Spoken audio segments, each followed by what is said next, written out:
10 कर लेते हैं, sorry, right.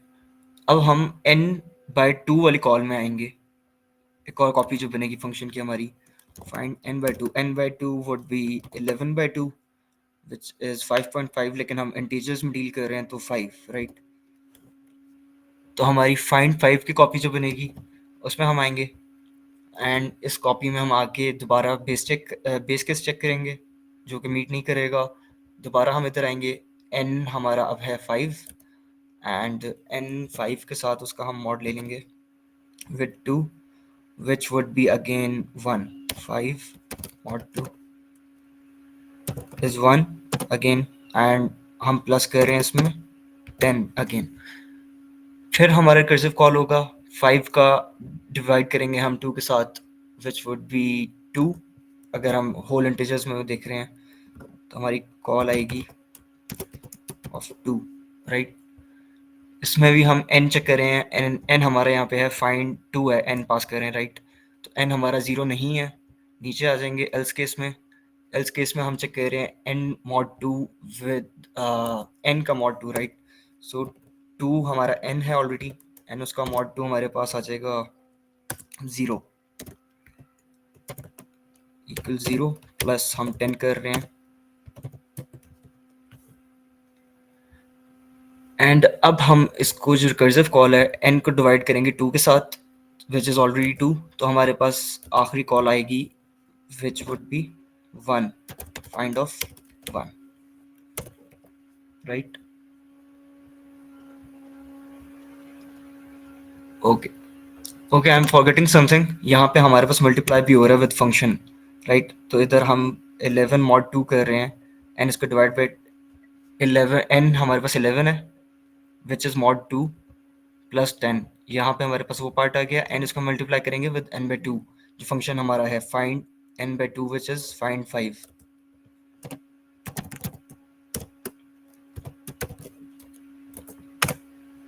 Same is here,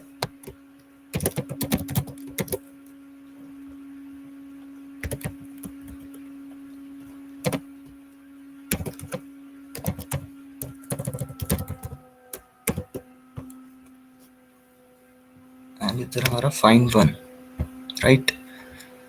सो अब हमारा कॉल आया था यहाँ पे फाइंड 1 का। फाइंड 1 के कॉल में हम आएंगे तो हमारा n equal 0 does not meet the criteria for base call. हम रिटर्न में आएंगे, 1 mod 2 would be 2, 1 mod 2 equals 2 plus 10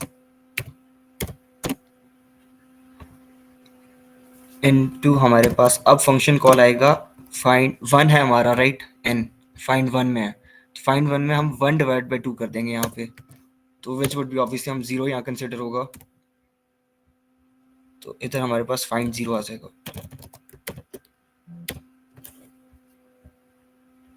all right, सो अब हम अगर इसको बैक ट्रैक करें तो हमारे पास 2 प्लस 10, ये हमारे 2 प्लस 10,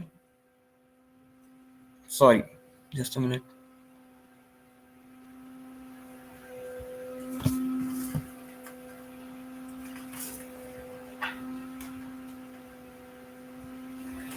ओके। सो 2 प्लस 10 हमारे पास नहीं होगा, ये 0 होगा यहाँ पे, 1 सॉरी। ओके, सो हमारे पास 1 प्लस 10 है 11, विच हम मल्टीप्लाई कर रहे हैं फाइंड 0 के साथ। फाइंड 0 के हमारे पास जो आंसर आ रहा है उसके साथ हम मल्टीप्लाई कर रहे हैं, तो हमारे पास ये आ रहा है, फाइंड 0 में हमारे पास क्या आ रहा था, जस्ट अ मिनट,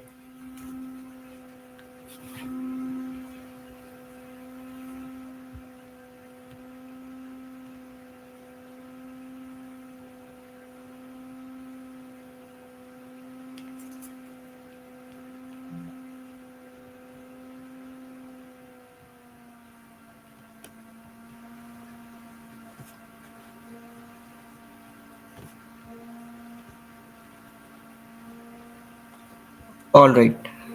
सो या हमारे पास फाइंड 1 जो है इसका हम कॉल देख रहे हैं which is 1 plus 10 into find 0. Find 0 हमारे पास रिटर्न कराएगा 0 एंड 1 प्लस 10 हमारे पास आ रहा है 11 इंटू 0. हमारे पास फाइंड 0 से 0 हमारे पास रिटर्न हो रहा है, राइट? तो विच वुड बिकम 0.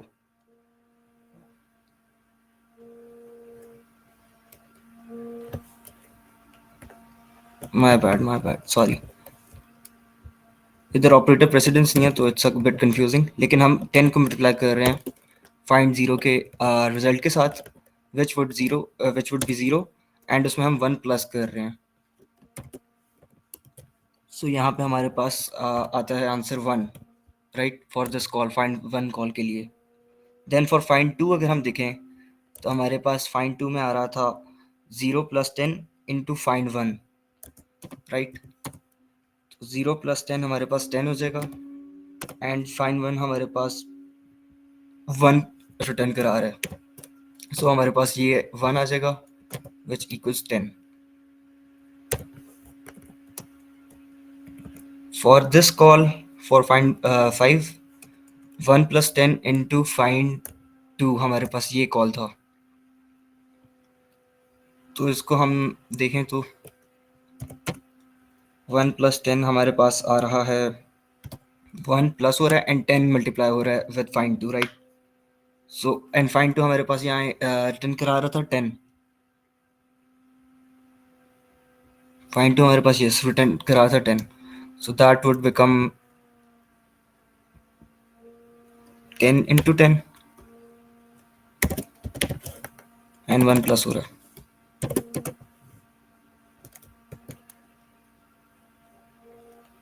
एंड इसको अगर हम सम करें तो that would become 101.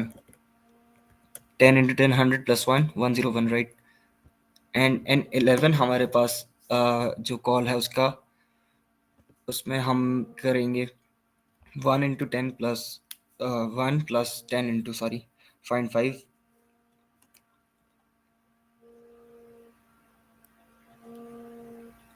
So this will become 1 into 10 plus find 5 हमारे पास रिटर्न करा रहा था. find 5 हमारे पास रिटर्न करा रहा था यहाँ पे 101. So yes 101 multiply with 10 and इसमें 1 प्लस करेंगे हम and this would become 101 into 10 plus 1 1011. सो अगर हम उसको बैक ट्रैक करके देख रहे हैं अब, सो हमारे पास इनिशियली 1 आंसर आ रहा था हमारे रिटर्न कॉल में, राइट? रिकर्सिव कॉल्स का जो हमारे पास वैल्यू आ रही थी वो 1 है. 1 से वो 10 हुआ है, 101 ऐड करते गए हम and then 1011.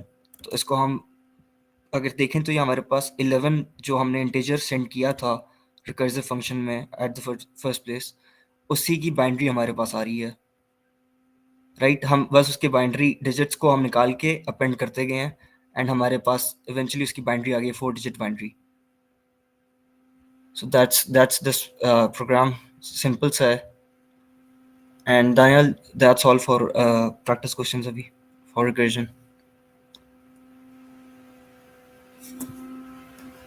Could you please tell us the most commonly asked questions on recursion? हम आपको पास्ट पेपर्स भी शेयर कर लेंगे. Fibonacci series is most commonly asked वैसे. And pattern printing as well. Pattern printing is. Okay, thank you so much Hasham. इसके जितने भी practice questions हमारे पास होंगे वो सब, और पास्ट पेपर्स हो गए, स्लाइड्स हो गई, और also the recording of this lecture would be shared on our WhatsApp group. इसके अलावा कोई भी आपको क्वेश्चन है तो प्लीज़ चैट में आप साथ साथ लिखते जाएं.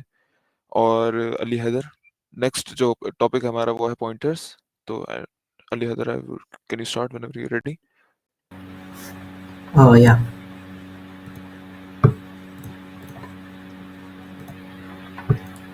Is my screen visible? Yes, it is. Alright. तो स्टार्ट हम लोग एक बेसिक सा इंट्रो से करेंगे जिसके अंदर पॉइंटर्स देखेंगे, पॉइंटर्स होते क्या हैं, उसके अलावा पॉइंटर अरिथमेटिक थोड़ा बहुत देखेंगे and constant pointers or pointer to constants and the combination of them. उसके अलावा arrays के साथ कैसे इस्तेमाल करते हैं, strings के साथ कैसे इस्तेमाल करते हैं, what are void pointers, and उसके बाद थोड़ा सा इन हर चीज़ का थोड़ा सा बेसिक करके पास पेपर क्वेश्चंस पे जंप करेंगे. ओके अच्छा, now what is a pointer? A pointer is basically a variable. Okay, a variable that points to an address. सही है.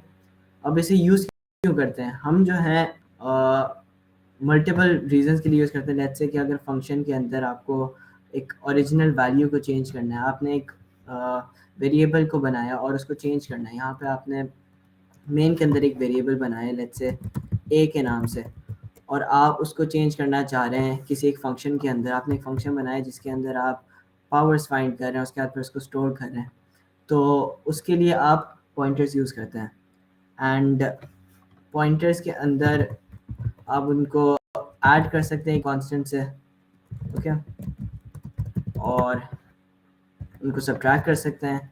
ये यूज़ जो होता है मेनली, जो एडिशन और सब्ट्रैक्शन है, वो यूज़ होता है लूप्स के साथ और मेनली अरेज के साथ. क्योंकि फिर आप जो है अरे के अंदर, क्योंकि अरे कंटिग्यूअस मेमोरी के अंदर स्टोर होता है ना, एक साथ स्टोर होता है. So that is why we use pointers to iterate or loop through an array. अब ये constant pointers और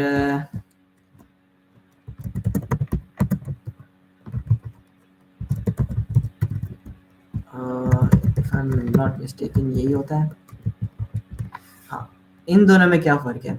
अब ये जो है इसके अंदर, ये जो है एक कांस्टेंट को पॉइंट कर रहा है. मतलब कि इसके अंदर ये वाला जो पॉइंटर है, आप इसके अंदर जो वैल्यू जिसको पॉइंट कर रहा है, points to a value that can not be change. यहाँ पे पॉइंट्स टू एन, एक ऐसी चीज़ को पॉइंट करता है जिसको आप चेंज नहीं कर सकते, जिसे कांस्टेंट कहते हैं. So points to a value that can not be changed. अब ये वाला कौन सा होता है?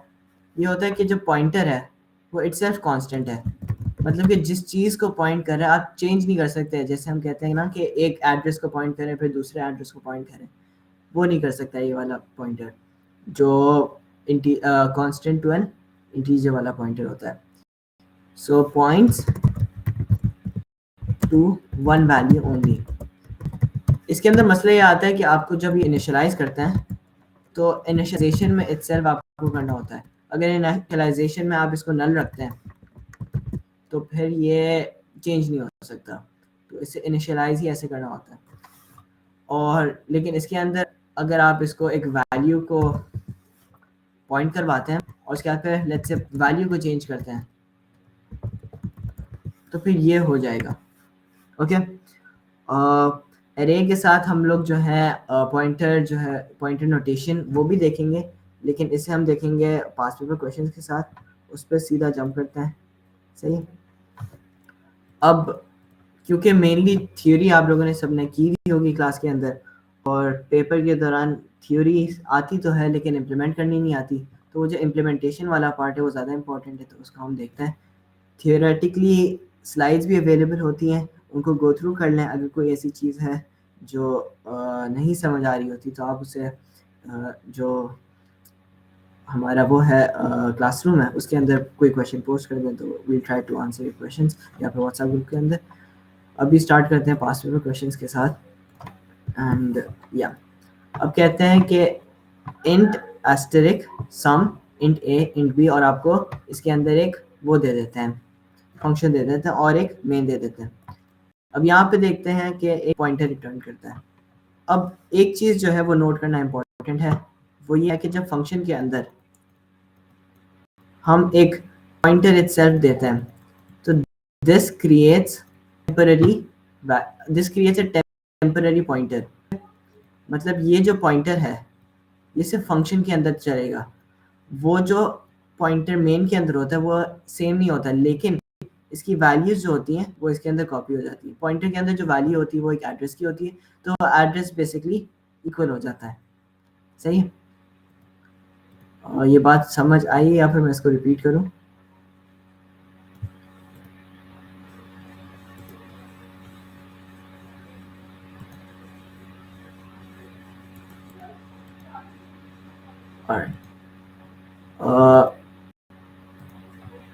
ओके, एक पॉइंटर जो होता है वो एक वेरिएबल है।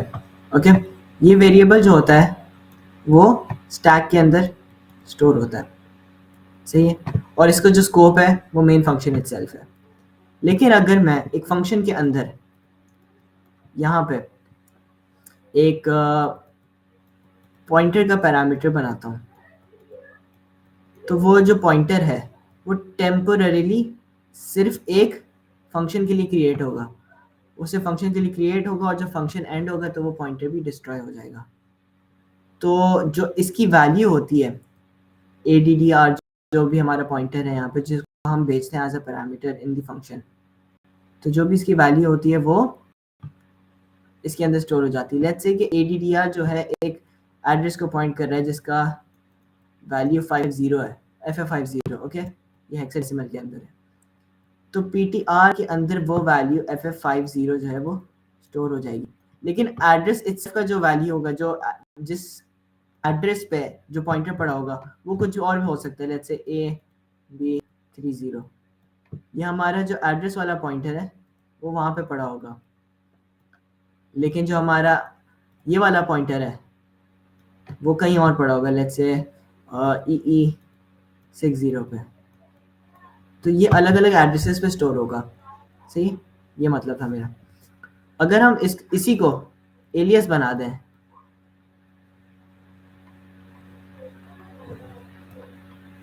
इसी को हम एलियस बना दें, सही, तो फिर ये जो PTR है और ये जो है ये दोनों सेम होंगे, मतलब कि सेम पॉइंटर होंगे, जो कि जिनका एड्रेस भी सेम होगा, मतलब कि PTR इटसेल्फ का जो पॉइंटर इटसेल्फ है उसका एड्रेस भी वही होगा। ओके, अब इस क्वेश्चन पे आते हैं। नाउ हम आर्ग्यूमेंट्स के अंदर 5 और 6 कॉन्स्टेंट्स भेजते हैं और वो स्टोर हो जाते हैं A और B के अंदर। अब हम एक वेरिएबल बनाते हैं सम के नाम से, सही, जिसके अंदर हम सम करते हैं। तो सम की वैल्यू जो है वो 5 + 6 मतलब 11 हो जाएगी। अब जब रिटर्न हम करते हैं एड्रेस ऑफ सम, सही, एड्रेस ऑफ सम जब रिटर्न करते हैं तो ये जो सम का एड्रेस होता है वो ADDR वाले पॉइंटर के अंदर सेव हो जाता है। अब जब ADDR वाले पॉइंटर के अंदर ये एड्रेस लेट्स से FF50 है, वो सेव हो गया, सही। अब जब फंक्शन एंड हुआ तो क्या इस वेरिएबल को भी डिलीट होना चाहिए था या ये रहेगा? ये फंक्शन जब एंड होता है तो जो भी वेरिएबल्स अनलेस वो डायनामिकली एलोकेट हो वो डिलीट हो जाते हैं जैसे ही फंक्शन एंड होता है। उनकी टेम्पररी कॉपी बनती है जो हमारे वेरिएबल के अंदर स्टोर होती है, और उसके बाद फिर वो डिलीट हो जाते हैं, डीएलोकेट हो जाते हैं मेमोरी से। तो FF50 जो है वो एड्रेस के अंदर स्टोर हो गया, यहाँ पे कोई मसला नहीं आएगा। लेकिन जब हम इसको डीरेफर करेंगे तो हमें एक एरर आएगा, और वो एरर ये आएगा कि एड्रेस को, जिस एड्रेस को वो पॉइंट कर रहा था वो हम एक्सेस ही नहीं कर सकते। FF50 पे हमारे पास पहले हमने 11 स्टोर कराया था। अब कंपाइलर टू कंपाइलर वैरी करते हैं, कुछ कंपाइलर्स जो होते हैं वो सेगमेंटेशन फॉल्ट दे देते हैं और कुछ जो है वो वैल्यू प्रिंट कर देते हैं। लेकिन थियोरेटिकली स्पीकिंग वो एरिया, वो जो लोकेशन है वो डीएलोकेट हो जाती है और फिर उसके बाद हम उसको एक्सेस नहीं कर सकते। ओके, तो इसका जो आंसर होगा वो होगा एक सेगमेंटेशन फॉल्ट।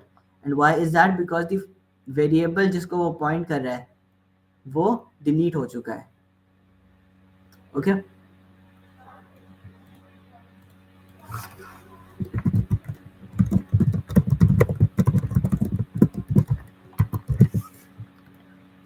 अब इस सेकंड क्वेश्चन पे आते हैं जिसके अंदर हम थोड़ा बहुत पॉइंटर अरिथमेटिक्स देखेंगे। एंड इंट एरे हमने एक बनाई 5 साइज की, इंटीजर एरे बनाई 5 साइज की। अब हमें जो है पॉइंटर्स के लिए ये बहुत ज़रूरी है ना कि इंटीजर का साइज क्या होता है। ओके, और जो भी डेटा टाइप हो गया, डबल हो गया, इनका बाइट्स में कितना साइज होता है। इंटीजर 4 बाइट्स का होता है, फ्लोट भी 4 ही बाइट्स का होता है, और उसके अलावा आपका जो कैरेक्टर है, सिंगल कैरेक्टर 1 बाइट का होता है, 1 बाइट का होता है या 2 बाइट्स का होता है, और I will make that sure, I am not sure about it. और उसके अलावा डबल जो है वो 8 बाइट्स का होता है। तो ये चीज़ है। और इसके अलावा ये समझना होता है कि डेटा टाइप्स अलग अलग क्यों होती हैं पॉइंटर्स की। पॉइंटर्स की डेटा टाइप्स अलग इसलिए होती हैं क्योंकि मेमोरी के अंदर जो एड्रेसेस हैं वो सेम नंबर ऑफ बाइट्स के होते हैं। वो आपके आर्किटेक्चर पे, सिस्टम के आर्किटेक्चर पे डिपेंड करता है कि आपके मेमोरी कितने बाइट्स के होंगे। नॉर्मली जो होता है वो 8 बाइट्स का होता है सिस्टम आर्किटेक्चर।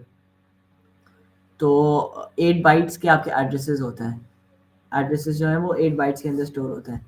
तो सिस्टम को क्या पता कि कितने बाइट्स आगे देखेंगे। ओके, कैरेक्टर्स 1 बाइट, और कैरेक्टर 1 बाइट। तो हमारा जो सिस्टम है उसको क्या पता कि इंटीजर है कि फ्लोट है, क्योंकि वो जो पॉइंट कर रहा होता है वो एक स्पेसिफिक फर्स्ट एड्रेस को ही पॉइंट कर रहा होता है। उसे क्या पता कितने आगे उसको बाइट्स रीड करने हैं। तो इसीलिए हम पॉइंटर्स के डेटा टाइप डिफाइन करते हैं। इसीलिए आपके पास वॉइड जो है वो सिर्फ एक एड्रेस को पॉइंट कर रहा होता है, वो डी रेफर नहीं कर सकते, वो आप उसको उसके थ्रू कुछ रीड नहीं कर सकते।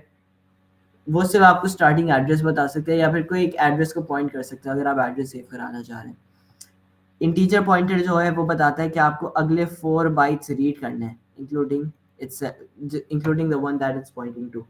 कैरेक्टर बताता है कि आपको 1 बाइट रीड करना है सिर्फ, जब आप डी रेफर करते हैं। कितने आपको रीड करने हैं, कितने आपको बाइट्स प्लस करने हैं, वो सारी चीज़ें आपको आपका डेटा टाइप बताता है पॉइंटर का। ओके, अब हम आते हैं इस वाले एग्जांपल पे।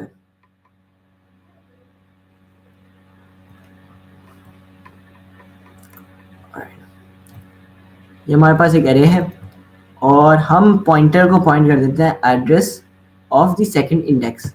अब एरे जो है वो इटसेल्फ एक पॉइंटर है। मतलब एरे को अगर हम एक एरे इटसेल्फ को डी रेफर करें तो ये जो है ये फर्स्ट इंडेक्स को पॉइंट करेगा। सही, this always points to the first index, so we can consider an array to be a pointer as well. थोड़ी सी डिफरेंसेस हैं कि आप उसके अंदर एरे के अंदर पॉइंटर अरिथमेटिक्स नहीं लगा सकते। उसके अलावा मेन जो है वो यही डिफरेंस है। उसके अलावा आप एरे को किसी दूसरे एड्रेस पे पॉइंट नहीं कर सकते। अगर आपने एक दफ़ा एरे एक एरे बना दी और आपने उसको मतलब कि एक एरे को पॉइंट कर दी वेरिएबल को, जैसे आपने एक एरे बनाई, अब ये जो है वो सिर्फ इसी इंडेक्स को पॉइंट कर सकता है, वो किसी दूसरे इंडेक्स को पॉइंट नहीं कर सकते या फिर किसी दूसरे एड्रेस को पॉइंट नहीं कर सकता। So these are one of the main differences. अब हम कहते हैं कि हमारा पॉइंटर जो है वो second index using the 0 1 2 3 4 notation अगर हम देख रहे हैं या फिर 0 1 2 3 4 वाला सिस्टम देख रहे हैं तो it is pointing to the second address. अब मैं कहता हूँ कि मैं उस एड्रेस को डी रेफर करता हूँ, मेरे पास इसकी वैल्यू आ जाती है। वैल्यू के बाद मैं +1 करता हूँ एंड वी गेट 6। उसके बाद फिर मैं कहता हूँ कि मैं ptr -1 को पहले ptr -1 करूँगा। ptr -1 का मतलब है कि मैं ptr पे पहले ptr यहाँ पे पॉइंट कर रहा था। ptr -1 का मतलब है कि वो इससे पिछले वाले एड्रेस को पॉइंट कर रहा है। इससे पिछले वाले एड्रेस पे 4 पड़ा हुआ है, उसको डी रेफर कर दूंगा, मेरे पास यहाँ पे 4 आ जाएगा सेकेंड वैल्यू जो है। फिर मैं ptr +2 करता हूँ। ptr यहाँ पे इनिशियली यहीं पे पॉइंट कर रहा है, मैं ptr इटसेल्फ की वैल्यू चेंज नहीं कर रहा, मैं सिर्फ ptr को फिर +2 करके उसके बाद डी रेफर कर रहा हूँ। तो ptr +2 यहाँ पे पॉइंट करेगा, उसको डी रेफर करेंगे, we get the value of 7। Any questions?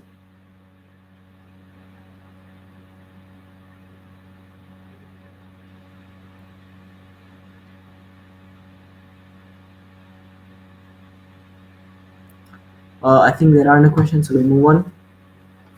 अब हमारे पास एक फंक्शन है जिसके अंदर हम एक पॉइंटर का आर्ग्यूमेंट भेजते हैं, ओके, और उसके बाद फिर एक वो बनाते हैं, डायनामिकली एलोकेट करते हैं एरे को।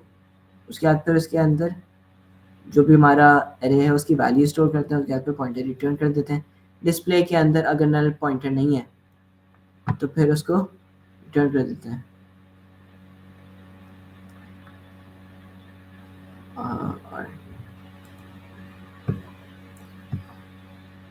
ओके, तो यहाँ पे उसको डिस्प्ले कर देते हैं। अब मैंने एक एरे बनाई मेन के अंदर 5 साइज की। उसके बाद फिर मैंने पॉइंटर को उस एरे के फर्स्ट इंडेक्स पे पॉइंट कर दिया। फिर मैंने एक दूसरा पॉइंटर बनाया जिसके अंदर मैंने फंक्शन को कॉल कर दिया। फंक्शन के अंदर मेरा जो लूप है वो पहले मैंने एक एरे बनाई साइज 7 की, उसके बाद फिर आइटरेट कर दिया और फिर वैल्यू स्टोर कर दी।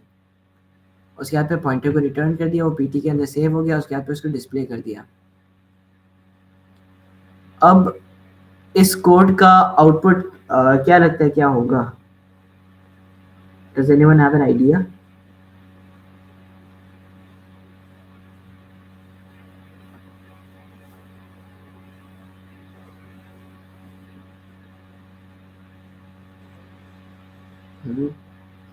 ये एक फंक्शन, एक एरे है, उसको हमने फंक्शन के अंदर भेजा।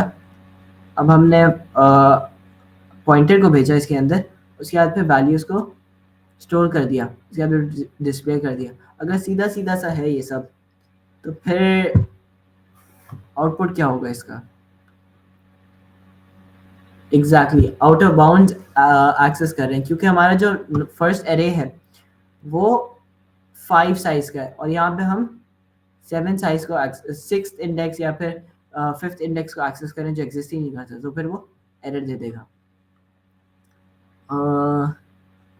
ये क्वेश्चन देख रहे थे। हमारे पास एक पॉइंटर है जो एक 5 साइज का, ये जो है फर्स्ट इंडेक्स को पॉइंट कर रहा है। अब मैंने एरे को ही डिलीट कर दिया। उसके बाद फिर मैं लूप चलाता हूँ, उसके अंदर वैल्यू स्टोर करता हूँ और फिर उसे प्रिंट करता हूँ। इसके अंदर क्या होगा? नॉर्मली जो होता है, जो नॉर्मल कंपाइलर्स होते हैं वो इसके अंदर एक आउटपुट दे देते हैं। रीज़न बताता हूँ। आउटपुट दे देते हैं और हमारा जो लॉजिकली थियोरेटिकली जो है वो ये जो थियोरी कहती है वो ये कहती है कि इसे जो है वो एक एरर दे देना चाहिए, क्योंकि हम जो है एक एरे को एलोकेट करते हैं, उसके बाद फिर उसे डिलीट कर देते हैं, तो वो जो मेमोरी के अंदर वो स्पेसिफिक एरिया होता है वो इनएक्सेसिबल हो जाता है। अगर इनएक्सेसिबल को एक्सेस करते हैं तो फिर वो इसे सेगमेंटेशन फॉल्ट देता है। लेकिन कुछ कंपाइलर्स जो है, अगर आप इस कोड को ट्राई भी करेंगे तो वो आपको आउटपुट दे देंगे 1 2 3 4 5 वाली, क्योंकि 5 साइज की एरे है।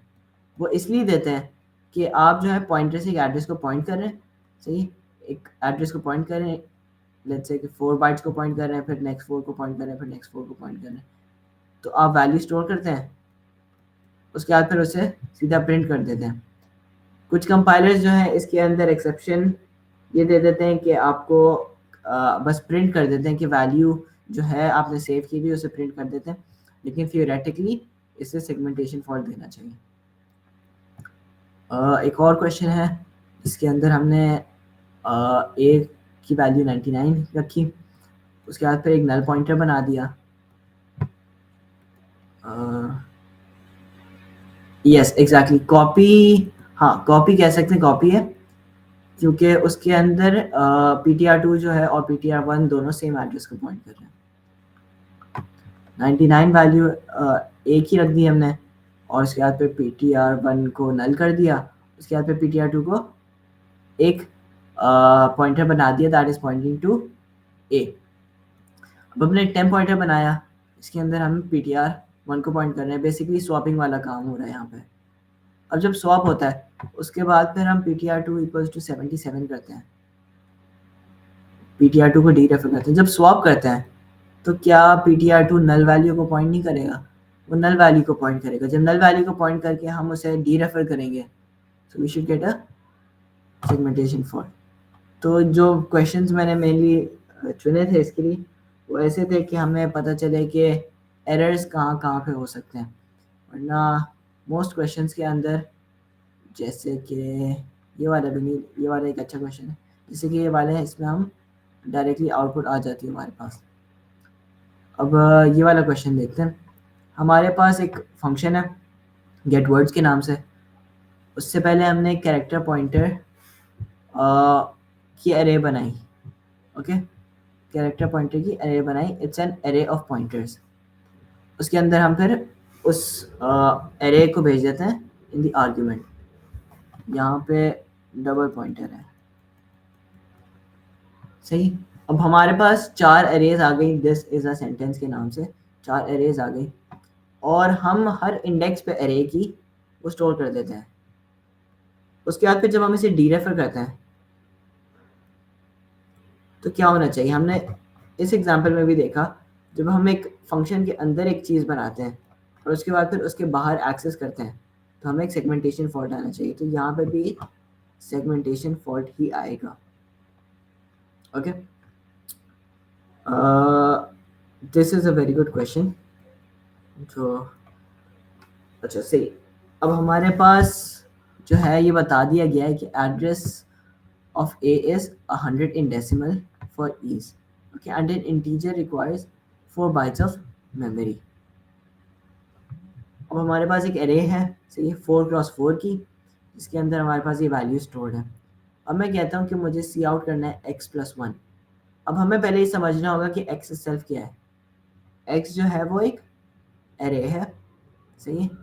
अब x+1 जब मैं करता हूँ कहाँ पे पॉइंट करेगा, इनिशियली यहाँ पे पॉइंट करता है, x+1 जो है वो यहाँ पे पॉइंट करेगा, सही है। जब यहाँ पे पॉइंट करेगा तो उसे मैं सी आउट करूँगा तो क्या आएगा, इस चीज़ का एड्रेस आएगा। इस चीज़ का एड्रेस कैसे कैलकुलेट करेंगे, ये हर जो है वो 4 बाइट्स ले रहा है मेमोरी में। सो कंसिडरिंग दैट दिस, इसकी स्टार्टिंग एड्रेस जो है वो 100 है, तो यहाँ पे जो वैल्यू होगी वो 100 + 444 100 + 16 हो जाएगी, विच इज इक्वल टू 116। अब यही चीज़ मैं x+3 करूँ तो it points here, which is equals to 16 into 3, which is 48, 100 + 48, that would be 148. अब एक थोड़ा सा ट्रिकी क्वेश्चन है, वो ये है कि अब मैं x+2 को पॉइंट करूं, x+2 इज हियर, उसके बाद फिर डी रेफर कर दूं। डी रेफर करूंगा, मेरे पास क्या आएगा, इनिशियली मेरा एरे क्या है, एक 2D पॉइंटर की तरह एक्ट कर रहा है। जब इसे डी रेफर करूंगा मैं तो this will act as a 1D pointer, और अगर मैं 1D पॉइंटर को प्रिंट करूंगा, सी आउट करूंगा, तो that will give me an address. तो जो ये लाइन है वो क्या, ये लाइन क्या प्रिंट कर रही होगी, ये लाइन प्रिंट कर रही होगी the address of the that is here, and the value and the address is यहाँ पे 100 है, तो यहाँ पे 116 है, and here it would be 132, तो यहाँ पे 132 प्रिंट हो जाएगा। अब x+1 पे मैं जाता हूँ और उसके बाद पे उसे डबल डी रेफर कर देता हूँ, I will get the value, यहाँ पे 60 हो जाएगी। फिर यहाँ पे भी सेम चीज़ होगी, एड्रेस प्रिंट होगा। एड्रेस किस चीज़ का प्रिंट होगा, x+3 जाते हैं, यहाँ से फिर यहाँ से फिर यहाँ पे x+3 पे आए, उसके बाद फिर डी रेफर किया, डी रेफर करने के बाद हम 2 स्पेसेस आगे गए, यहाँ पे आ गए, तो इस चीज़ का एड्रेस प्रिंट हो जाएगा। यहाँ पे हमारा एड्रेस 148 था, तो इसका 152, इसका 156 हो जाएगा। उसके बाद फिर हम x+2 पे जाएंगे, डबल डी रेफर करके +5 कर देंगे, and we get 10। Does anyone have any questions regarding this?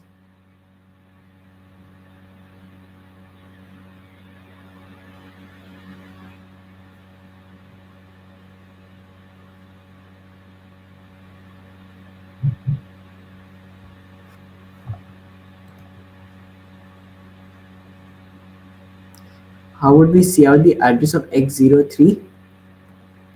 We want to see out the address of this, I believe. तो इसके अंदर क्या करेंगे कि हम पहले डी रेफर करेंगे, डी रेफर x, ओके, उसके बाद फिर +3 करेंगे और उसके बाद फिर से उसे डी रेफर कर देंगे।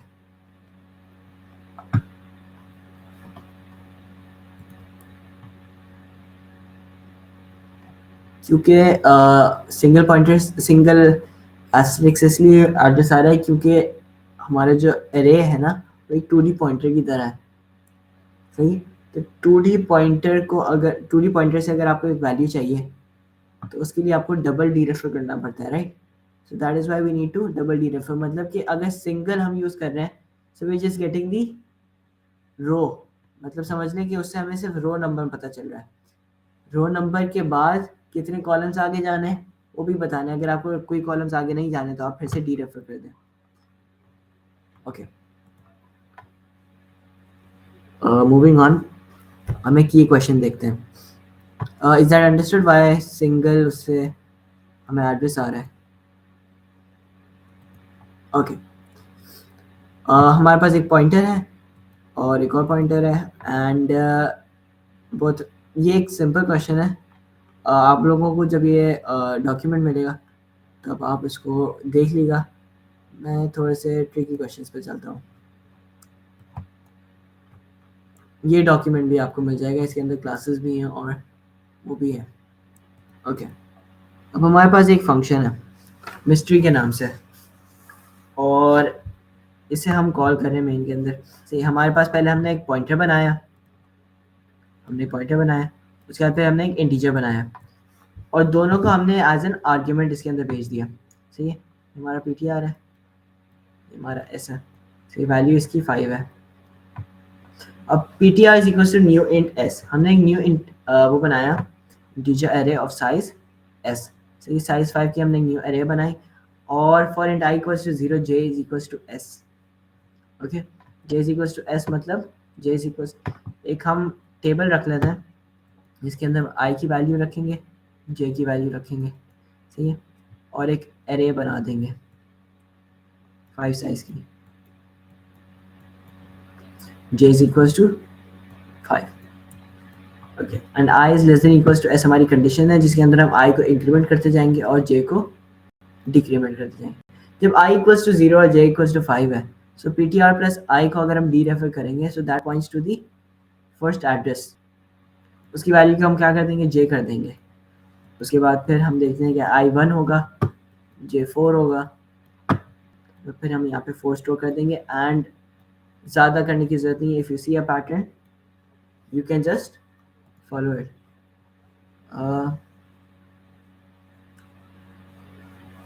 आपने ये लिखा है, इसके बाद फिर से डीरेफर भी करना होगा, मतलब एस्टेरिक x प्लस 3 करने के बाद फिर से एक और डीरेफर होगा क्योंकि ये जो है एक एड्रेस को पॉइंट करेगा। ओके,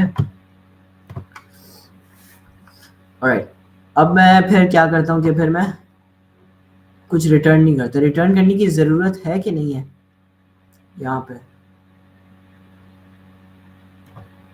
अगर मैं रिटर्न नहीं करता तो फिर क्या होगा? What if I don't return? जैसे मैंने पहले बताया था कि ये जो पॉइंटर है ना ये एक कॉपी बनेगा, इट्स अ कॉपी। इनिशियली इसकी वैल्यू जो है वो कोई वैल्यू नहीं है, नल वैल्यू है, तो नल वैल्यू इसके अंदर कॉपी हो जाएगी। ये जो PTR है ये जो है एक रैंडम से एड्रेस पे पड़ा हुआ है जो टेम्परेरीली क्रिएट हुआ है, एक टेम्परेरीली क्रिएटेड पॉइंटर है जो हमारा मेन PTR था जो हमारे स्टैक में पड़ा हुआ है। Let's call this the stack, और ये हमारा एक टेम्पररी पॉइंटर PTR है, सही। ये फर्स्ट करो FF50 पे और ये जो है वो AB30 पे। अब इसके अंदर हमने एक एरे बना दी, सही, इसके अंदर एरे बना दी, लेकिन ये जो है इसकी सिर्फ हमने वैल्यू, इसकी वैल्यू नल थी PTR की, हमने नल वैल्यू PTR इस वाले PTR के अंदर कॉपी की और उसके बाद फिर इसी पे एरे बना दी, लेकिन हमने रिटर्न नहीं किया। तो हमारे स्टैक के अंदर जो पॉइंटर बना हुआ था वो किसी एड्रेस को पॉइंट ही नहीं कर रहा, मतलब वो एक नल वैल्यू को ही पॉइंट कर रहा है। तो इसके अंदर अगर हम चाहते हैं कि करेक्ट इम्प्लीमेंटेशन हो तो हमें एलियस लेना पड़ेगा क्योंकि हम पॉइंटर की वैल्यू को भी चेंज करने जाते हैं, हम मेन पॉइंटर की वैल्यू को चेंज करना चाहते हैं। अगर हम मेन पॉइंटर की वैल्यू को चेंज नहीं करना चाह रहे, एलियस नहीं लेना चाह रहे, तो यहाँ पे रिटर्न PTR कर दें और इसके अंदर पीटीआर को असाइन कर दें, वरना फिर वो जो एरे बनी थी वो एग्जिस्ट ही नहीं करती कहीं, मतलब वो बनी थी और उसके बाद फिर उसका एड्रेस ही नहीं है, तो पता नहीं कहाँ गई एरे, एरे हमें पता ही नहीं है किधर है, तो हम उसे एक्सेस भी नहीं कर सकते। जब आप यहाँ पे इसको रन करेंगे, डी रेफर करेंगे, एक्सेस करना चाहेंगे, तो आपको वो एरर दे देगा। ओके, ये वाला समझ आया?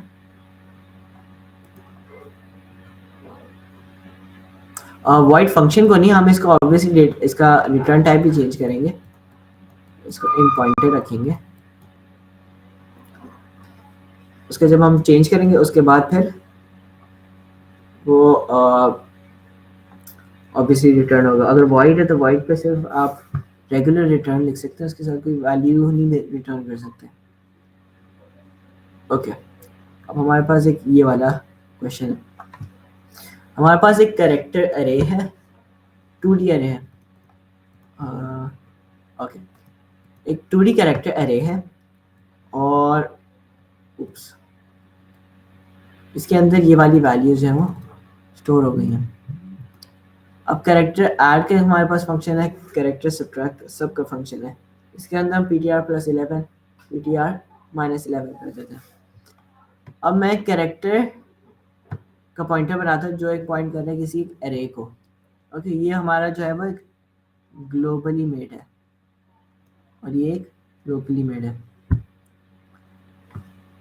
इसको हम पॉइंट कर रहे हैं, कैरेक्टर जो हमारा पॉइंटर है वो पॉइंट कर रहा है C4 को।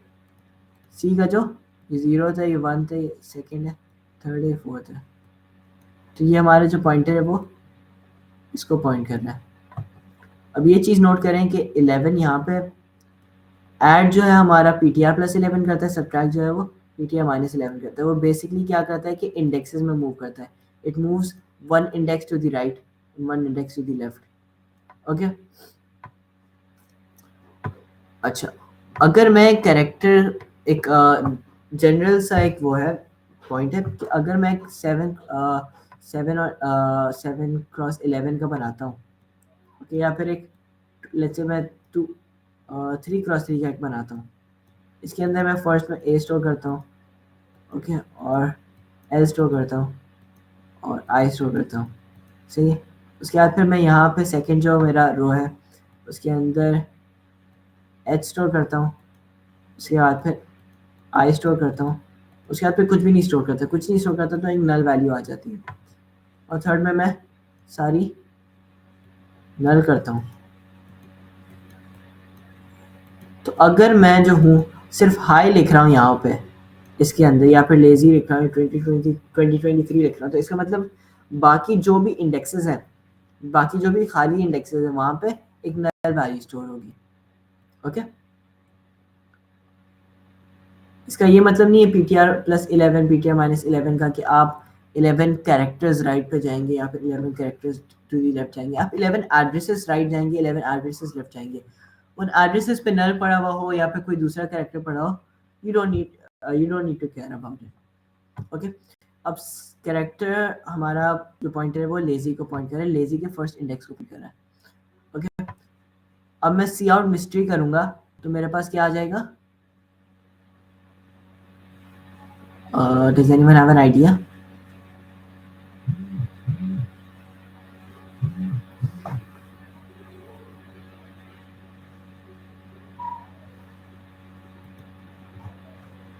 लेजी आएगा, एग्जैक्टली। नॉर्मली जो होता है हमारे जो इंटीजर पॉइंटर है, दूसरे पॉइंटर है, वहां पे हमारे पास जो है वो एड्रेस आ रहा होता, सही है। अब हम सब मिस्ट्री का सेकंड इंडेक्स प्रिंट करेंगे। अब सब मिस्ट्री करते हैं तो हमारा ये जो है वो एक पीछे चला जाता है, पीछे जाने के बाद हम इसका सेकंड इंडेक्स प्रिंट करते हैं, सेकंड इंडेक्स। तो यहाँ पे क्या प्रिंट होना चाहिए? यहाँ पे सेकंड इंडेक्स ऑनवर्ड्स प्रिंट होगा या फिर सेकंड इंडेक्स प्रिंट होगा, दोनों में से क्या प्रिंट होगा?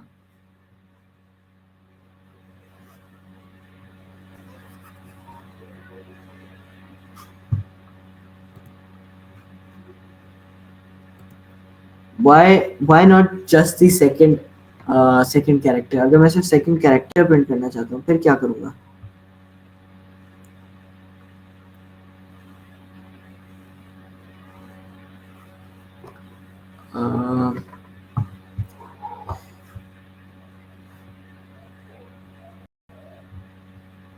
Any idea? Double derefer for sub mystery why we went one index, बस हमारा जो सब का जो वो है वो -11 करता है. इनिशियली हम इस एड्रेस को पॉइंट कर रहे हैं, -11 करेंगे, एक्सक्लूडिंग ऑल दी स्पेसेस, वो एक excluding including everything that is 11 characters या 11 into 4 बाइट्स वो पीछे चला जाएगा. ओके 11 into 4 बाइट्स पीछे चला जाएगा, इसका मतलब वो पिछले इंडेक्स पे पॉइंट कर रहा होगा. ओके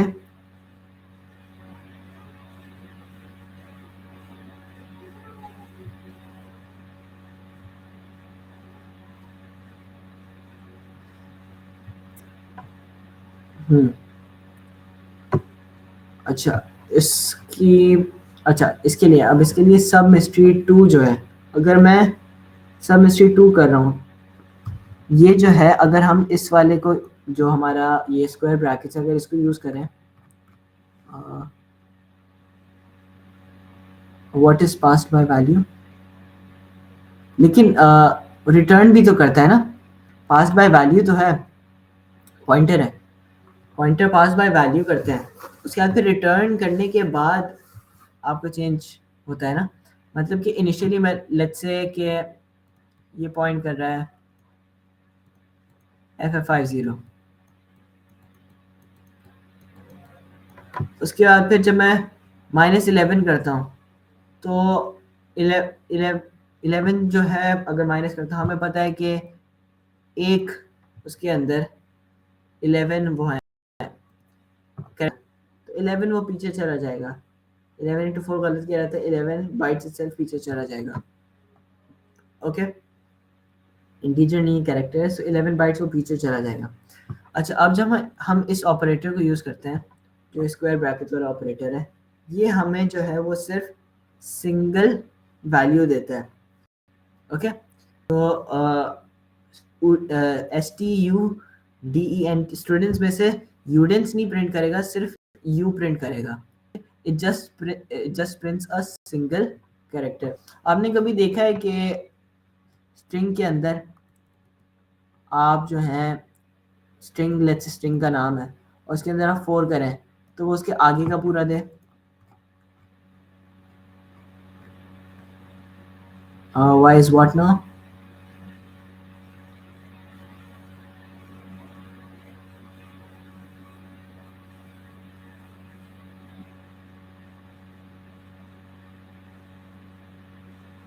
क्योंकि ये इस ऑपरेटर का काम है, सिंगल कैरेक्टर देना ऑपरेटर का काम है.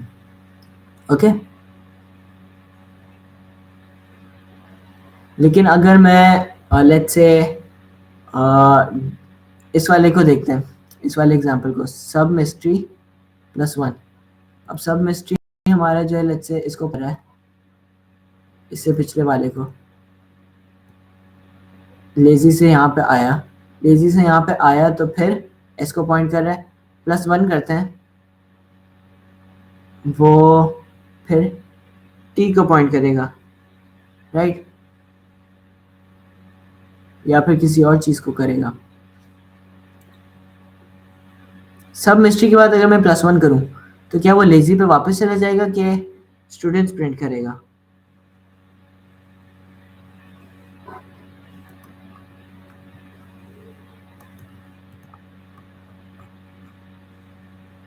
एग्जैक्टली लेजी पे वो वापस चले जाएगा और फिर उसे एज अ होल प्रिंट करेगा. सही. मिस्ट्री जो है यहाँ पे अगर हम मिस्ट्री के अंदर लेट्स से 3 देते तो फिर वो इसका थर्ड इंडेक्स प्रिंट करता. ये जो ऑपरेटर है वो रिटर्न ही एक सिंगल कैरेक्टर करता है, it's built that way. Okay तो ये जो है वो एक कैरेक्टर रिटर्न करेगा, जो भी इंडेक्स है उसको रिटर्न सेल्फ करेगा. सही. अच्छा वापस आते हैं मिस्ट्री इज इक्वल टू सब मिस्ट्री। अब मैं यहाँ पे पॉइंट कर रहा हूँ, मेरा मिस्ट्री जो है वो अब इधर पॉइंट कर रहा है। ओके, फिर मैं कहता हूँ सी आउट मिस्ट्री। सी आउट मिस्ट्री करूँगा, मेरे पास स्टूडेंट्स आ जाएगा। मैं एक सेकंड आउटपुट लिख लूँ, पहले हमारा लेजी आ रहा था, राइट, लेजी आ रहा था। लेजी के बाद सब मिस्ट्री 2 हमारे पास थर्ड कैरेक्टर आ गया यू। उसके बाद फिर हमारा स्टूडेंट्स आ गया। फिर सब मिस्ट्री +1 करता हूँ मैं, फिर एक और पीछे जाता हूँ। ओके, उसके बाद फिर +1 करता हूँ। +1 पे वो एक एड्रेस आगे जाएगा। पॉइंटर किस चीज़ का है, हमें ये भी देखना होता है ना, पॉइंटर किस चीज़ का है। पॉइंटर एक कैरेक्टर का पॉइंटर है, तो अगर कैरेक्टर के पॉइंटर में हम +1 करेंगे तो क्या वो इंडेक्स पे वापस जाएगा या फिर सिंगल कैरेक्टर आगे जाएगा। अगर डबल पॉइंटर होता तो फिर वो ऑब्वियसली एक इंडेक्स आगे जाता है, लेकिन क्योंकि एक सिंगल कैरेक्टर मतलब एक सिंगल पॉइंटर है, 1D पॉइंटर है और कैरेक्टर का पॉइंटर है, so it will go one byte forward. One byte forward पे फिर मैं जब सी आउट करूँगा तो यहाँ से पीछे गया सब मिस्ट्री +1 एक्स को पॉइंट कर रहा है, एक्स के ऑनवर्ड्स वो सारा प्रिंट कर देगा। ओके,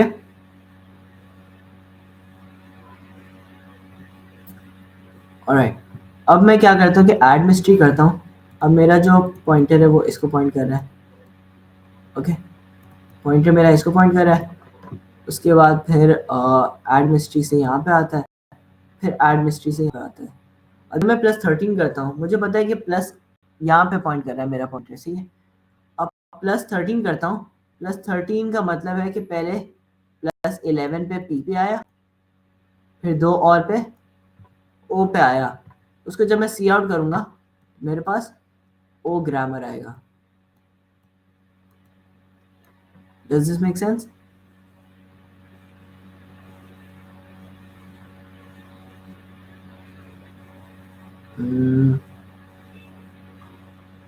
ओके, अब मैं आता हूँ, अब मैं ऐड मिस्ट्री करता हूँ। यहाँ से ऐड हुआ, फिर यहाँ से ऐड हुआ। अब यहाँ मैं इसको पॉइंट कर रहा हूँ, फिर से डी रेफर करूँगा, मेरे पास क्या आ जाएगा 2 आ जा। Okay, any questions about this?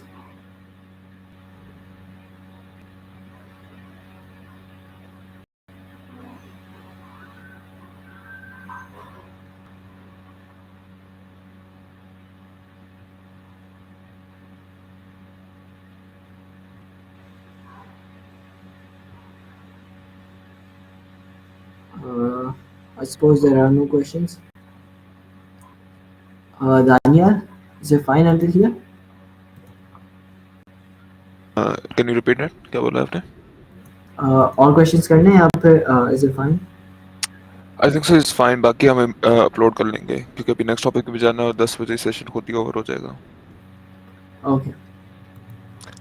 Hamdan, अच्छा जो हमारा नेक्स्ट टॉपिक है वो स्ट्रक्चर्स का है, तो I would like to call Hamdan, ये आ जाए। Daniel, am I audible? Yes, Okay.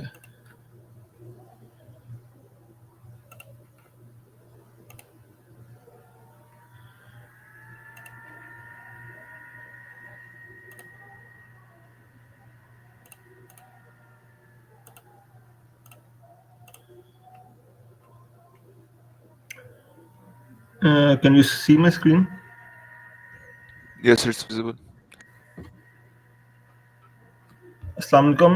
हम लोग आज स्ट्रक्चर्स पढ़ेंगे, तो बेसिक कुछ हम एग्जांपल्स उसमें हम देखेंगे कि किन डिफरेंट तरीकों से हम इसे इस्तेमाल कर सकते हैं।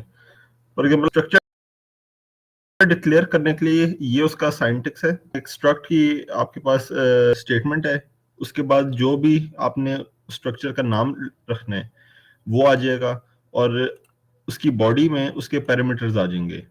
अब स्ट्रक्चर क्या चीज है? फॉर एग्जांपल, आप इसे ऐसे समझ सकते हैं कि ये हमारे पास एक तरीका है कि हम एक अपना वेरिएबल बना सकें। फॉर एग्जांपल, हमने यहाँ एक स्टूडेंट का स्ट्रक्चर बनाया है। अब हम एक नॉर्मल वेरिएबल में जिस तरह इंट एज है, तो इसमें अब एक ही वैल्यू स्टोर हो सकती है जो एज है। लेकिन फॉर एग्जांपल हमने एक स्टूडेंट को डिफाइन करना है, उसमें उसकी क्या क्या चीजें आ सकती हैं। फॉर एग्जांपल उसका नेम आ जाएगा, उसकी एज आ जाएगी, उसके मार्क्स आ जाएंगे। इसमें लिमिटेशन कोई नहीं, हम और भी चीजें ऐड कर सकते हैं। और हमने इसे डिक्लेयर करने के लिए मेन में जो ये स्ट्रक्चर का नाम है, ये आप समझ लें कि ये आपकी एक डाटा टाइप बन गई है। तो इसको हम यूज करते हुए जो है अपने वेरिएबल्स बना सकते हैं, जो स्ट्रक्चर्स बना सकते हैं, ठीक है। और इसमें डिक्लेयर करने का तरीका ये है कि आपका जो स्ट्रक्चर का नाम है वो आपकी डाटा टाइप ही है। जो भी आपने वेरिएबल बनाना है, ये फॉर एग्जांपल S2 है, कॉमा S1, ये दो हमारे पास हो गए हैं। अब इसे डिक्लेयर करने के दो तरीके हैं। या तो आप सिंपली S2 लिख दें और बाद में उसकी इनपुट ले लें, या फिर आप जो ना इसी तरह एक कर्ली ब्रेसेस में उसकी सारे पैरामीटर्स साथ पास कर दें।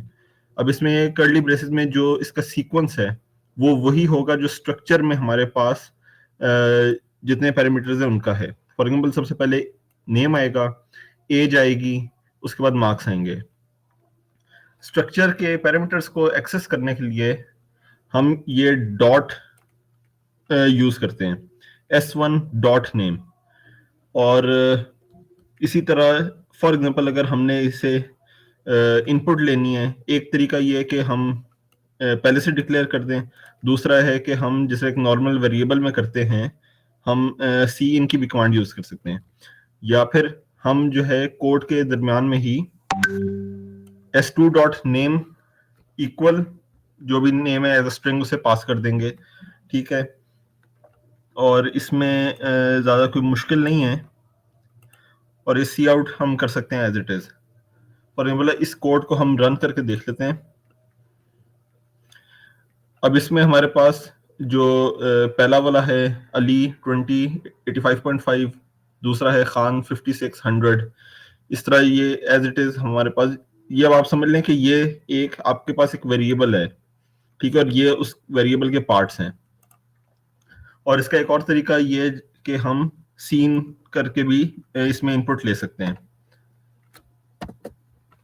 अब फॉर एग्जांपल अगर हमने किसी स्ट्रक्चर को S1 में अली 2085 दिया था और S2 में ये सारी चीजें दी हैं, तो हम इसके बाद इसे ओवरराइड भी कर सकते हैं, या किसी एक सिंगल पैरामीटर को भी ओवरराइड कर सकते हैं।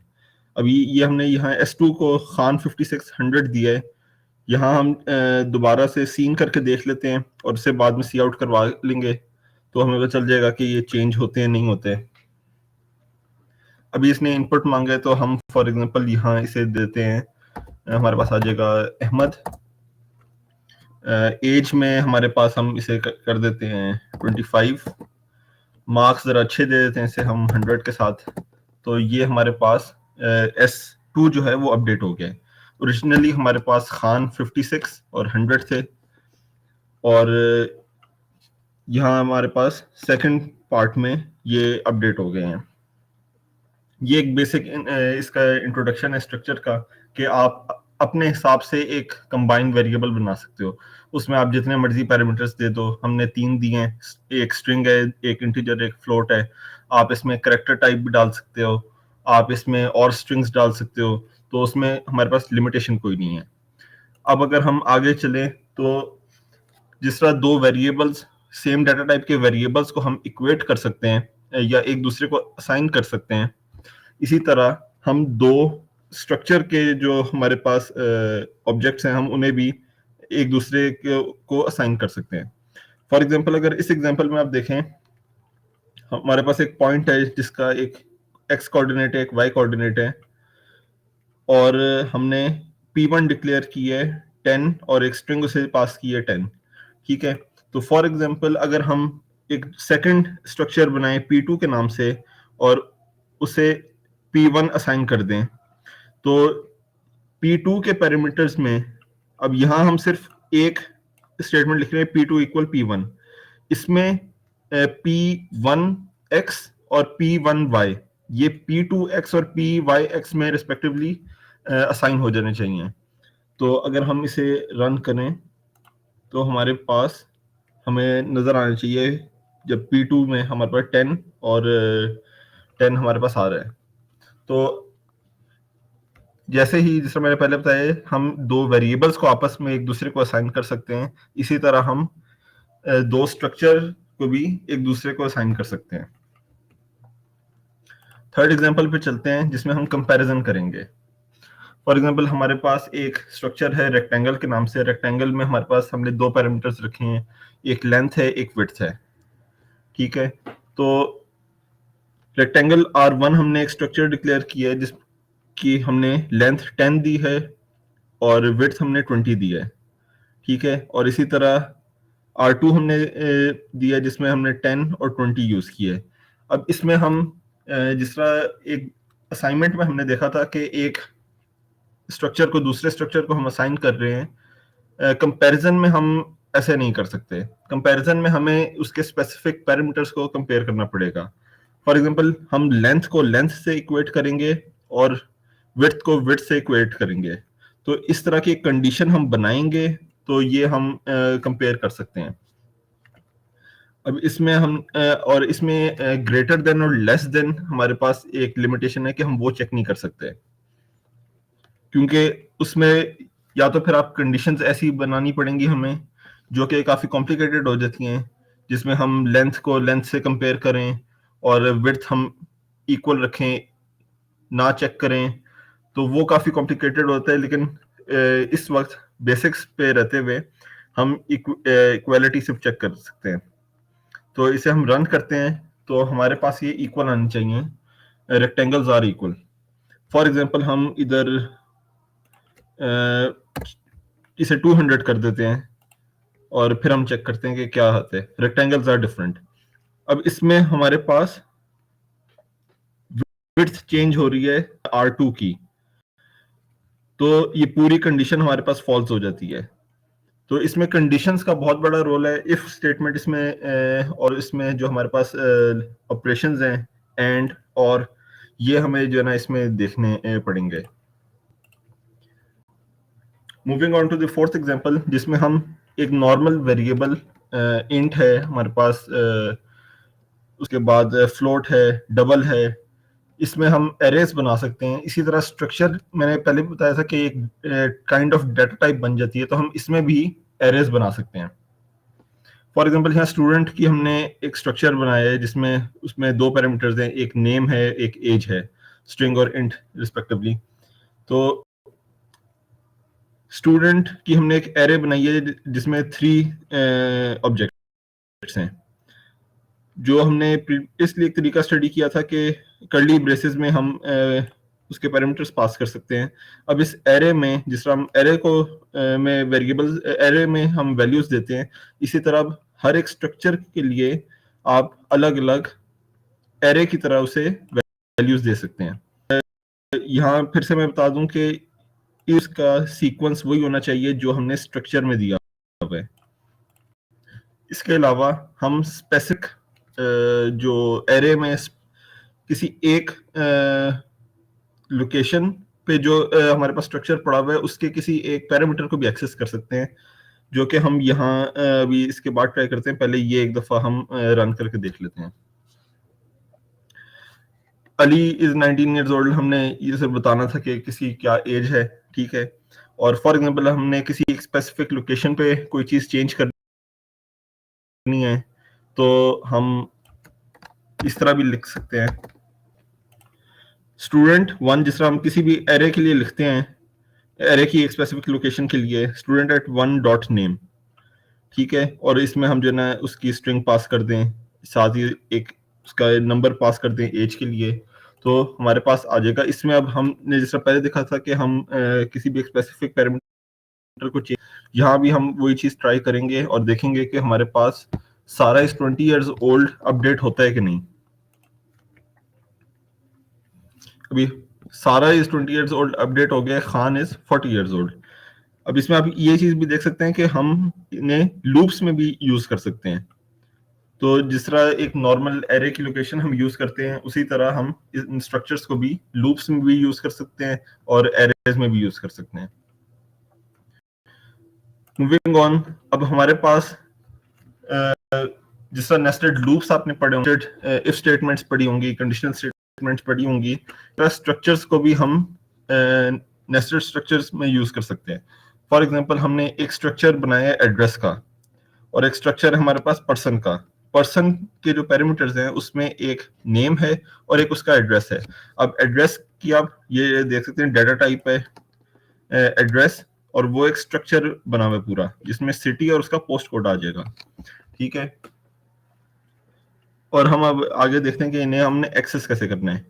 अब इसमें एक चीज ध्यान रखने वाली ये है कि हमारे पास एक जो सिंगल पर्सन है उसमें हमारे पास उसका नेम है और उसका एड्रेस है। ठीक है, तो नेम हम उसी तरह पास कर देंगे। ठीक है, एक कर्ली ब्रेसेस में जिस हमने पहले किया था, और क्योंकि जो सेकंड पैरामीटर है वो इटसेल्फ एक स्ट्रक्चर है जिसके दो पैरामीटर्स हैं, तो हम अगेन उसे कर्ली ब्रेसेस में देंगे और उसके जो हमारे पास सिट है और जो उसका पोस्ट कोड है वो उसमें आ जाएगा। माइंड यू, इधर फिर मैं बता दूं कि सीक्वेंस आपने वही रखना है जो आपने स्ट्रक्चर्स को पास किए हुए हैं। सबसे पहले नेम आ जाएगा, दूसरा हमारे पास पर्सन में है उसका एड्रेस। एड्रेस में मजीद दो हैं, उसमें सबसे पहले उसका सिटी आएगा और फिर उसका पोस्ट कोड आएगा। अभी अगर हमने इन्हें एक्सेस करना है, फॉर एग्जांपल सी आउट की कमांड में हम यूज कर रहे हैं, तो पी डॉट नेम से हम करेंगे।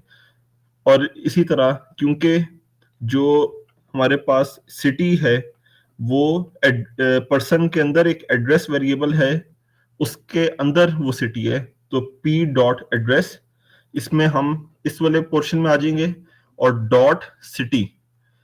ठीक है, इससे हम इसे एक्सेस करेंगे। पोस्ट कोड का फिर वही है, P dot address dot post code.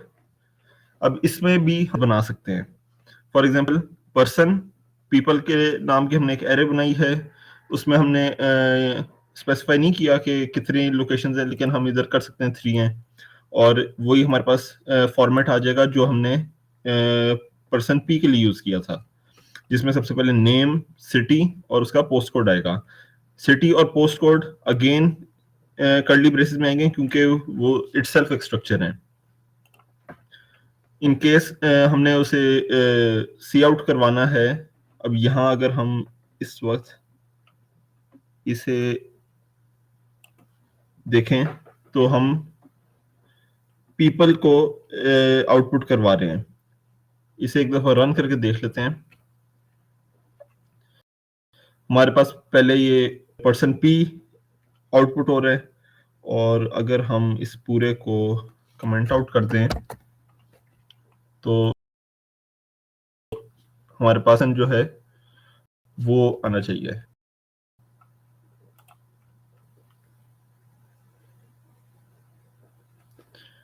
यहाँ आप देख सकते हैं कि उसका नेम, सिटी और post code as it is print हो गया है। हम ये वैसे ही है जिस तरह कोई भी एक नॉर्मल वेरिएबल को आप सी आउट करवाएंगे, सिर्फ आपने ध्यान देना है कि उसके पैरामीटर्स की सीक्वेंस क्या है और किस पैरामीटर कौन से पैरामीटर्स हैं।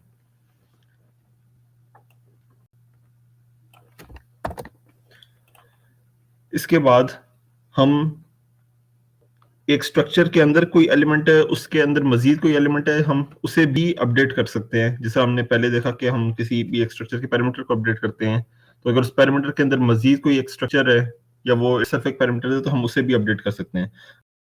अब यहाँ हमारे पास जो हमने इनिशियली इस्लामाबाद, हमारे पास अब मुल्तान आना चाहिए।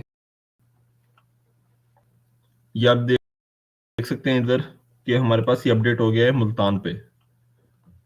तो इसमें इतनी कोई मुश्किल, बिल्कुल आपने यही ध्यान रखना है कि जिस तरह आप एक नॉर्मल एरे को एक्सेस करते हैं, आपने उसी तरह एक स्ट्रक्चर की एरे को एक्सेस करना है। अगर हम अब पॉइंटर्स की तरफ जाएं, जिस तरह हम किसी भी वेरिएबल का पॉइंटर बनाते हैं, जिस तरह आपने प्रीवियस लेक्चर में देखा है, प्रीवियस 2 लेक्चर्स में आपने देखा होगा, तो इसी तरह हम एक स्ट्रक्चर के भी पॉइंटर बना सकते हैं। फॉर एग्जांपल हमारे पास एक स्ट्रक्चर है एम्प्लॉय का, उसमें एक स्ट्रिंग नेम है, एक इंट सैलरी है, ठीक है, वो हमने इधर डिक्लेयर कर दिया है, और एक हमने पॉइंटर बना दिया है।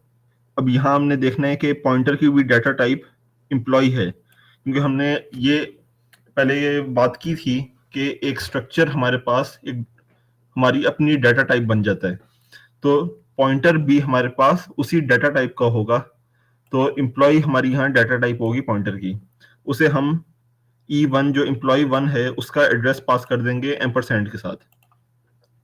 और जिस तरह हम किसी भी वेरिएबल के पॉइंटर से उसे एक्सेस कर सकते हैं, उसी तरह हम यहाँ भी उसे यूज कर सकते हैं। सिर्फ यहाँ ध्यान रखने की बात यह है कि पॉइंटर्स में हम स्ट्रक्चर को या किसी आगे आप पढ़ेंगे क्लासेस आएंगी तो उनके ऑब्जेक्ट्स को एक्सेस करना होगा, तो हम डॉट की जगह हाइफन और ग्रेटर देन का साइन यूज करते हैं।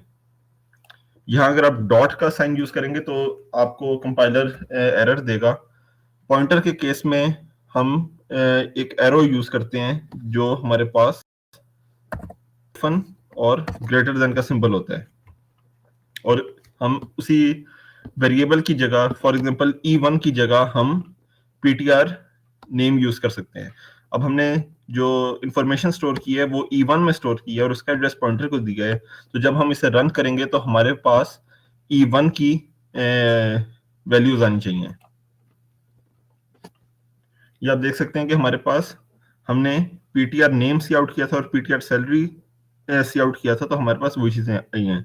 अगर हम इधर E1 यूज करें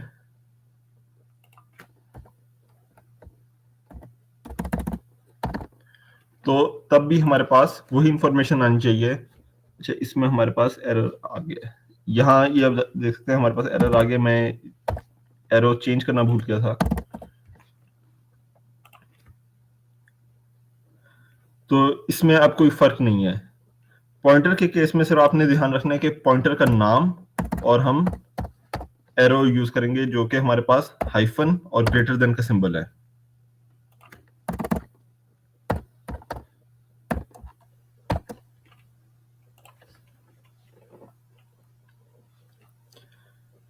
लास्टली हम ने आपने डायनामिक मेमोरी एलोकेशन पढ़ी होगी, तो स्ट्रक्चर को भी हम डायनामिकली, जिस तरह किसी भी नॉर्मल वेरिएबल को डायनामिकली मेमोरी एलोकेट करते हैं, हम स्ट्रक्चर को भी इसी तरह इनिशियलाइज कर सकते हैं।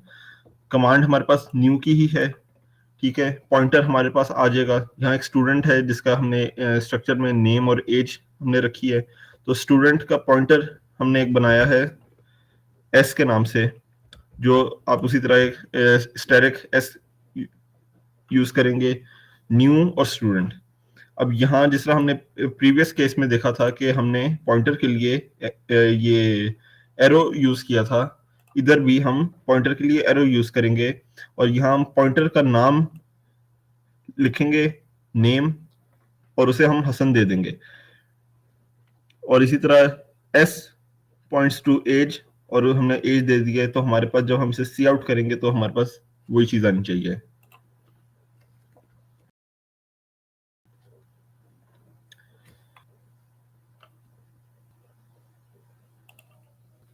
और जब भी हम मेमोरी डायनामिकली एलोकेट करते हैं तो at the end of the program उसे हम डी एलोकेट भी करते हैं ताकि हम अपनी मेमोरी फ्री कर सकें, तो वो हम डिलीट की कमांड ही यूज करेंगे और हम उसे पॉइंटर का नाम देंगे जिस तरह एक नॉर्मल किसी भी वेरिएबल को दे सकते हैं। So that will be all from my side. इसमें प्रैक्टिस प्रॉब्लम्स जो है मैं आपके जीसर पे अपलोड कर दूंगा, आप उन्हें प्रैक्टिस कर सकते हैं और इसमें कोई लिमिटेशन नहीं है। आप जिस तरह भी कोई भी काम वेरिएबल्स के साथ करते हैं, डिफरेंट वेरिएबल्स बहुत सारे लोगों के लिए, फॉर एग्जांपल अगर आपने पूरी एक लिस्ट बनानी है स्टूडेंट्स की, ठीक है, तो उसमें हर स्टूडेंट के लिए अलग अलग वेरिएबल का नाम तो आप नहीं दे सकते कि उसके हर स्टूडेंट का नेम अलग हो, या डिफरेंट एरेज नहीं बना सकते। तो आप पिक्चर बना दें स्टूडेंट का जिसमें उसकी सारी इंफॉर्मेशन आ जाए, उन्हें आपके roll number wise, for example 0 to 40 अगर स्टूडेंट्स हैं आपके पास, तो 40 साइज की आप एक एरे बना ले स्टूडेंट की और आपका काम यहाँ आसान हो जाएगा। So that will be all from my side. Danish, over to you. Daniel, over to you. Thank you so much Hamdan. इसके नहीं क्लासेस हम इस पे कवर नहीं करें क्योंकि जो मोस्ट सेक्शंस थे हमने उनसे पूछा था कि वो इस सेशन में क्लासेस नहीं सिर्फ स्ट्रक्चर्स कवर कर रहे थे, तो इस क्लासेस में फिर इस मतलब सेशन में हम क्लासेस नहीं कवर कर रहे हैं। अच्छा, उसके अलावा अगर किसी भी टॉपिक से जो अभी कवर हुआ है उससे कोई क्वेश्चन है तो प्लीज़ अभी पूछ लें।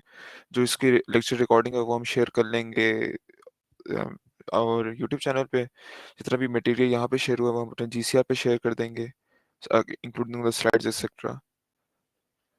So if anyone has a question, please.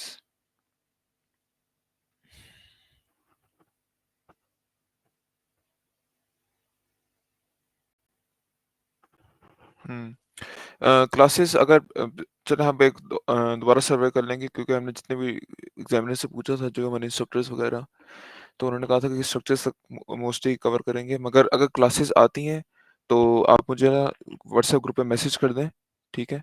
तो मैं उसके लिहाज से जितने भी सोर्सेज मुझे उन क्वेश्चंस के मिलेंगे मैं वो सारे आपको फॉरवर्ड कर दूंगा। So क्योंकि dry runs would be much more important. Okay, सारी जो ड्राई रन्स हो गए, प्रैक्टिस क्वेश्चंस हो गए, स्लाइड्स ये GCR पे शेयर हो जाएंगी। तो अगर क्लासेस आपकी आती हैं तो मुझे या जवाद को आप मैसेज कर दें, तो हम उसके रिलेटेड भी वो कोई ड्राई रन्स या प्रैक्टिस क्वेश्चन फॉरवर्ड कर देंगे। You welcome.